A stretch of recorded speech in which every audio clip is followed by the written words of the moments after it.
से चीन कोई और हरकत कर सकता है। और चीन ने एक बार फिर से अगली तस्वीर दिखाई, गलवान जैसी हरकत की। गलवान पार्ट 2 करने की चीन ने कोशिश की है, लेकिन चीन 17,000 फीट की ऊंचाई पर जाकर इसी तरह से कुछ झड़प हुई। इसी तरह की झड़प में फिर से भारतीय जवानों ने खदेड़ दिया। हालत यह कि भारतीय जवानों को देखकर भाग खड़े हुए ये चीनी जवान। भारत ने बता दिया है कि एक बार गलवान के बाद दूसरी बार पूरी तैयारी है और उसी तरह से और उससे कहीं आगे बढ़कर इस बार चीन को बड़ा जवाब दिया गया है। आइए आपको बताते हैं, बड़ी खबर यह है कि क्या कुछ हुआ है उस जगह पर जहां यह झड़प हुई है। कुछ इस तरह का माहौल था, भारतीय सेना एक तरफ, चीनी सेना सामने थी। हुआ यह कि एलएसी पर भारत और चीन के सैनिकों में झड़प हुई। आमने सामने दोनों सैनिक थे। रूटीन पेट्रोलिंग के दौरान यह झड़प हुई। पेट्रोलिंग होती है इस इलाके में, सेना के जवान आते हैं और यहां से गुजर जाते हैं, निगरानी के लिए पेट्रोलिंग की जाती है। यह जो घटना हुई है, यह जो झड़प हुई है, यह 9 दिसंबर को तवांग के पास झड़प हुई। तवांग अरुणाचल प्रदेश में आता है। 2006 से यहां दोनों देशों की पेट्रोलिंग होती है, यानी चीन की सेना एक तरफ, भारत की सेना एक तरफ, दोनों सेनाएं पेट्रोलिंग करती हैं। चीनी सैनिकों ने विवाद की शुरुआत की। पहले शुरुआत कैसे हुई? भारत चीन के सैनिक आमने सामने आ गए इस दौरान, ठीक इस तरह से 17,000 फीट की ऊंचाई पर यह झड़प हुई। 17,000 फीट। चीनी सैनिक पूरी तैयारी से आए थे।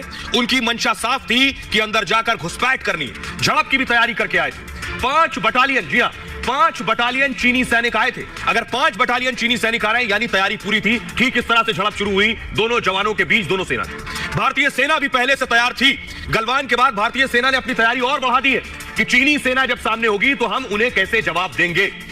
और बड़ी चीज, यह झड़प के दौरान 1000 सैनिक मौजूद थे। 1000 सैनिक। आपको बताऊं, एलएसी पर यानी लाइन ऑफ एक्चुअल कंट्रोल पर कई घंटों तक यह झड़प चलती रही। 9 तारीख की घटना है, 9 दिसंबर की। और भारतीय जवानों ने मुंहतोड़ जवाब दिया इस दिन। चीन की एक और साजिश को फेल कर दिया। उनकी साजिश थी और उनकी नीयत पहले से भारत को पता थी कि ये क्या कर सकते हैं। जिनपिंग की वापसी के बाद चीनी सेना के कब्जे की कोशिश पूरी तरह से नाकाम कर दी गई। भारत ने चीनी सैनिकों को खदेड़ दिया वहां से और 300, जी हां, 300 चीनी सैनिकों को भारतीय जवानों ने खदेड़ दिया। झड़प के दौरान कई चीनी सैनिक घायल हो गए। बताया तो ये जा रहा है, भारतीय सेना के जवानों ने जब दौड़ाया तो चीनी सैनिक भाग खड़े हुए। झड़प के बाद पीछे हट गई चीनी सेना और लाइन ऑफ एक्चुअल कंट्रोल पर झड़प में चीन को भारी नुकसान हुआ है, बताया जा रहा है। भारत के कुछ जवानों को हल्की चोटें भी आई हैं और उन्हें अस्पताल में भर्ती कराया गया, जहां उनका इलाज हुआ। झड़प में चीन के सैनिक घायल हुए हैं। चीन को बड़ा नुकसान हुआ है। भारत ने चीन की साजिश का करारा जवाब दिया है। झड़प के बाद दोनों देशों की एक फ्लैग मीटिंग भी हुई दोनों मुल्कों के दरमियान।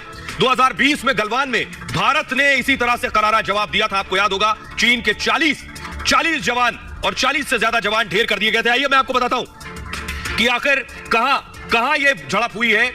आपको ग्राफिक्स के जरिए मैं आपको दिखाऊंगा कि यह झड़प जिस जगह, जिस लोकेशन पर हुई है, वो मैं आपको बताने चाहता हूं। देखिए जरा, ये आप देख रहे हैं भारत का नक्शा, चीन का नक्शा आपको नजर आ रहा है। तवांग दिख रहा है, भारत का राज्य अरुणाचल प्रदेश, और बॉर्डर पर जरा ध्यान से देखिए, जो ब्लिंक कर रहा है, बॉर्डर पर तवांग है, यानी चीन और जो भारत का बॉर्डर पड़ता है अरुणाचल बॉर्डर, इसके सेंटर पर तवांग है। तवांग पर ही झड़प हुई है। 1000 सैनिक इसी तवांग पर मौजूद थे।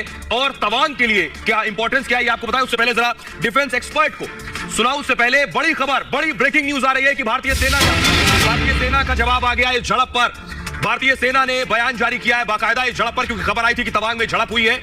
और भारतीय सेना ने कहा है इस झड़प को लेकर कि चीनी सेना को कैसे खदेड़ा। ये मैंने आपको बताया कि 9 दिसंबर को एलएसी पर झड़प हुई। भारतीय सेना ने बयान दिया है, चीन के मंसूबे नाकाम कर दिए हमने। झड़प में दोनों देशों के सैनिक घायल हुए हैं।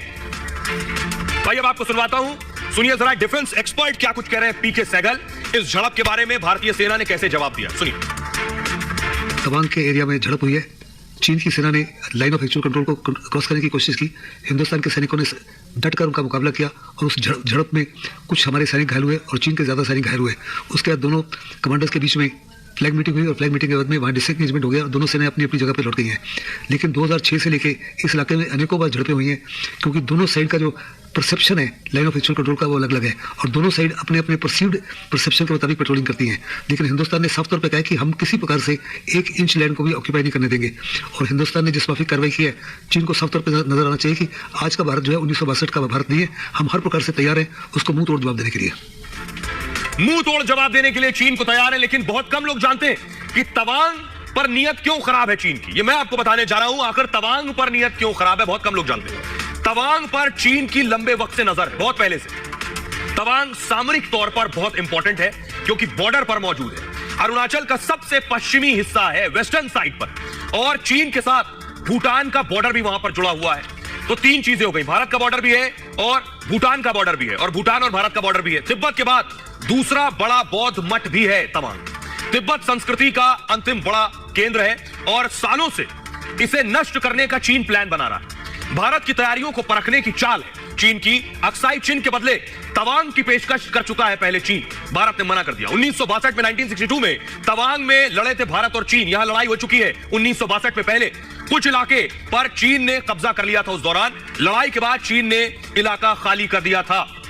और इस बीच बहुत बड़ी खबर आ रही है, दर्शकों को बता दें कि इस पूरी झड़प के दौरान चीन को बहुत बड़ा झटका लगा है। चीन को ऐसा झटका लगा है जो भुलाए नहीं भूलेगा। चीन के कई जवान, लगभग 30 सैनिक, बहुत बड़ी खबर है, चीन के 30 सैनिक घायल हो गए। और चीन के 30 सैनिक जो घायल हैं, चीन ने 5 बटालियन भेजी थी चीनी सैनिकों की, 30 घायल हो गए हैं। चीन इसे स्वीकार पहले भी नहीं किया जब 40 जवान चीन के मारे गए थे। आइए अब आपको सुनवाते हैं कांग्रेस नेता रणदीप सुरजेवाला क्या कह रहे हैं। जैसे पहले चीन ने दुस्साहस करके कब्जा किया था, अनकंफर्म्ड खबरें ये आ रही हैं कि डोकलाम के अंदर भी चीन ने दोबारा कब्जा कर लिया है। चिकन्स नेक तक, जिससे हमारे सातों उत्तर पूर्व के प्रांतों की सुरक्षा खतरे में पड़ती है, चीन ने सड़कें बना ली हैं, परमानेंट स्ट्रक्चर्स बना लिए हैं। लद्दाख में हमारे बॉर्डर पर अनेकों शेल्टर्स बना लिए हैं। वो सारे मैप्स जो हैं हमने रिलीज किए थे, पर ना रक्षा मंत्री कुछ कहते, ना प्रधानमंत्री कुछ कहते। देश की राष्ट्रीय सुरक्षा से खिलवाड़ हो रहा है और मोदी सरकार चुप बैठी है, अपनी जिम्मेवारी से पीछे हट रही है। हमारी मांग है संसद के अंदर भी और संसद के बाहर भी प्रधानमंत्री खुद लोकसभा और राज्यसभा में सामने आकर चीन ने जिस जिस क्षेत्र में अनाधिकृत कब्जा किया हमारी सरजमी पर, उस पर जवाब दें और बताएं कि 2 साल पहले की यथास्थिति कब तक वो लागू करेंगे। क्योंकि यहां तो यह भी कहा जा रहा है कि अब चीन ने तो मोदी सरकार से बात तक करने से इनकार कर दिया। कांग्रेस अपने ख्याली पुलाव बनाना शुरू कर चुकी है, देश के सैनिकों का अपमान शुरू कर चुकी है। सेना के जवान वहां लड़े, चीन के 30 जवान घायल हो गए हैं, चीनी सैनिक भाग खड़े हुए, लेकिन कांग्रेस का वही हाल है, वही लकीर पीट रहे हैं और वही सेना का अपमान कर रहे हैं। यह कांग्रेस की फितरत और नियत हो गई है, जैसे चीन की नियत है। आइए मैं आपको बताने जा रहा हूं कैसे चीन की घेराबंदी की है प्रधानमंत्री मोदी ने, जो आज जवाब दिया गया। यह घेराबंदी के बिना तय हो नहीं सकता था। घेराबंदी दिखाने जा रहा हूं, देखिए जरा, यह पूरा जो रेड मार्क आपको स्ट्रेच नजर आ रहा है, यह भारत और चीन का बॉर्डर है। अब इस बॉर्डर पर प्रधानमंत्री नरेंद्र मोदी ने पूरी तैयारी की, चीन को चारों तरफ से घेर लिया। घेरने के लिए आप प्रधानमंत्री ने क्या किया, कैसे घेरा? जम्मू कश्मीर में बॉर्डर पर 20 ब्रिज बना दिए, भारतीय सेना फौरन पहुंच सके। लद्दाख में पीएम मोदी ने क्या किया, 2 हेलीपैड और 18 ब्रिज बना दिए बॉर्डर पर, जिससे फौरन जवान रिएक्ट कर सके। हिमाचल में भी ब्रिज का निर्माण हुआ है बॉर्डर पर, हमारे टैंक्स, हमारी बख्तरबंद गाड़ियां, हमारे जवान पहुंच सके। उत्तराखंड में भी 5 ब्रिज बना दिए इस पूरे बॉर्डर को। देखिए पूरा स्ट्रेच, देखिए पूरे बॉर्डर का जो स्ट्रेच आपको नजर आ रहा है, इस पूरे बॉर्डर पर वो चीजें तैयार हो गई हैं जिससे भारतीय सेना जवाब दे सके। उत्तराखंड में 5 ब्रिज बन गए बॉर्डर पर, सिक्किम पर ब्रिज बन गए, और जहां तवांग, अरुणाचल प्रदेश के तवांग में जहां ये घटना हुई है, वहां 18 ब्रिज प्रधानमंत्री मोदी ने बनवा दिए।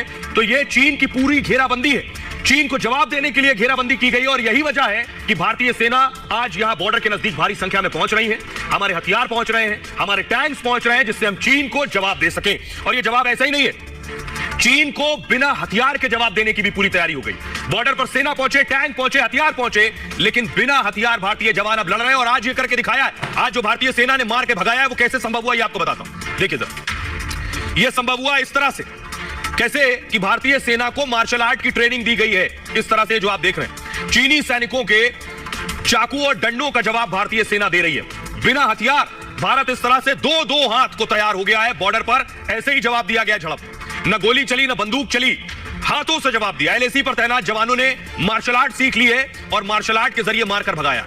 ITBP, Indo Tibetan border police के जवान भी इसी तरह से पूरी तरह तैयार हैं, जो बॉर्डर पर 24 घंटे 24x7 रहते हैं। जवानों ने जूडो कराटे भी सीखे, इसीलिए चीनी सैनिकों से लड़ सके। कई महीनों की ये सघन सख्त ट्रेनिंग भारतीय जवानों को दी गई है। जवानों को 15 स्टेप्स भी सिखाए गए हैं कि इन 15 स्टेप्स में कैसे आपको मार भगाना है दुश्मनों को। एलएसी पर, लाइन ऑफ एक्चुअल कंट्रोल पर, पीएलए, पीपल्स लिबरेशन आर्मी, जो चीन की आर्मी है, उसे यह करारा जवाब दिया गया है। इस तैयारी के जरिए एलएसी पर फायर आर्म्स का इस्तेमाल नहीं होता, हथियार नहीं होते, इसलिए झड़प होती है। झड़प में कैसे जीतना है, इसके लिए मार्शल आर्ट सिखा दी गई है जवानों को। जवान प्राकृतिक चुनौतियों के लिए भी पूरी तरह तैयार है। उसके लिए देखिए क्या बड़ी तैयारी है कि बर्फीले तूफान से निपटने में भी अब सहूलियत होगी जवानों को। वो सहूलियत होगी कि हिमस्खलन और ऑक्सीजन की कमी से भी निपट सकते हैं अब जवान। ये तैयारी ऐसी नहीं की गई। बड़ी खबर इस बीच ये है कि भारतीय सेना ने कैसे चीनी जवानों को खदेड़ दिया है बॉर्डर से। पीपल्स लिबरेशन आर्मी, पीएलए पर 9 दिसंबर को ये जो झड़प हुई उसके बाद इन्हें खदेड़ा है और जवान वहां से भारतीय सेना को देखते ही भाग खड़े हुए, खबर ये मिल रही है। यानी झड़प हो, बड़ी झड़प में तब्दील होती, उससे पहले चीनी जवान भाग खड़े हुए। और हमारे साथ डिफेंस एक्सपर्ट जुड़ रहे हैं, उनको सुनिए शिवाली देशपांडे क्या कह रहे हैं इस पूरी झड़प पर। चीन की हमेशा से ये आदत रही है कि वो विस्तारवाद में विश्वास रखता है, और विस्तारवाद मतलब दादागिरी करके। लद्दाख में हम देख रहे हैं कि काफी दिनों से, काफी साल से ये स्टैंड ऑफ चल रहा है भारत और चीनी सैनिकों के बीच में, और गलवान भी हमने देखा है। लेकिन गलवान में जिस तरह से हमारे भारतीय सैनिकों ने चीनी सैनिकों को बहुत कड़ी टक्कर दी थी और उन्हें परास्त किया था एक तरह से, तो उसी प्रकार से चाइना अभी थोड़ा सा डरा हुआ है। बार बार चाइना हमारे देश के अंदर घुसने की कोशिश करता है। 9 दिसंबर को भी यह हुआ था कि तवांग में अरुणाचल के बॉर्डर के ऊपर चीनी सैनिकों ने अंदर घुसने की कोशिश की और हमारे सैनिकों ने उन्हें पीछे धकेला है। और चाइना ये फिर से ना करे इसके लिए कमांडर लेवल के टॉक्स हो रहे हैं, फ्लैग मीटिंग्स हो रहे हैं। अभी तो सिचुएशन शांत है, लेकिन जो सिचुएशन आगे चल रही है, जो बन रही है, जो टेंशन है बॉर्डर के ऊपर, इसका समाधान ये होना चाहिए, वरना चाइना को यह पता है कि भारत उसे मुंह तोड़ जवाब देगा, और भारत अभी सुनने वाले देशों में से नहीं है। और आइए मैं आपको बता रहा हूं भारत की आगे की तैयारी क्या है। आगे की तैयारी ये है कि चीन डाल तो भारत पात। ये आप देख रहे हैं, ये कैंप्स है। भारत ने बॉर्डर पर ये कैंप बनाने की लगभग तैयारी कर ली है। कैंप फुल स्क्रीन लीजिए जरा। ये कैंप कैसे होंगे, क्या तैयारी होगी। सख्त बर्फीली स्थिति में भी हमारे जवान सहूलियत से इन कैंप्स में रह सकेंगे, और यही खासियत होगी इन कैंप्स की। आप देख रहे हैं तो लद्दाख में एलएसी पर हिंदुस्तान पूरी तरह से अलर्ट था, इसीलिए चीनी जवानों को 17,000 फीट पर भी मार भगाया।